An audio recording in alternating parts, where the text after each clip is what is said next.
quelle est la réelle personnalité de Lucas L.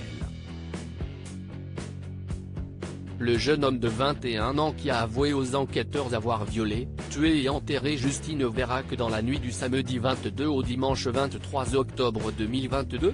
Après ses aveux, nombreux sont les proches à s'être dit choqués par un tel retournement de situation, eux qui croyaient connaître Lucas.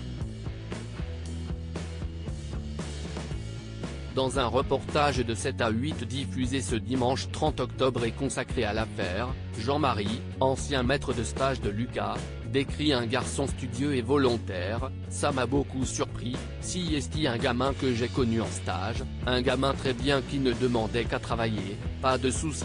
Je n'ai jamais eu de problème avec lui.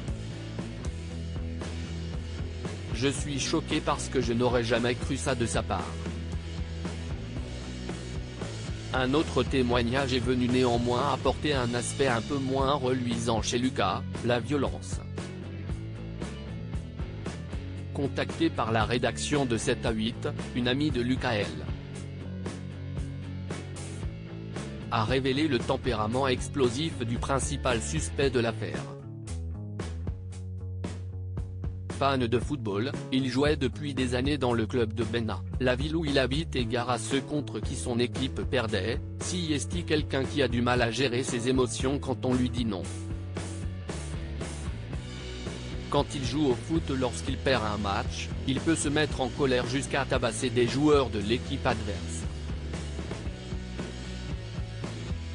En août 2020, il est accusé d'avoir mis le feu à l'un des hangars appartenant à son patron de l'époque après qu'il lui a reproché de passer trop de temps sur son téléphone pendant les heures de travail. Après un placement en garde à vue et 4 mois de détention provisoire, Lucas L. devait être jugé dans les prochains mois pour ces faits qu'il a toujours contestés.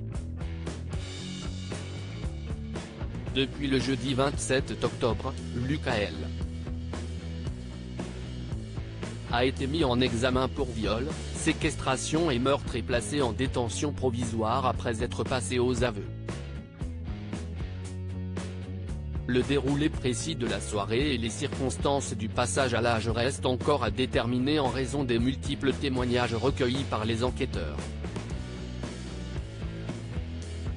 L'autopsie permettra notamment de savoir si Justine a été droguée dans la boîte de nuit, comme elle l'avait soupçonné au cours de la soirée. Lucas L.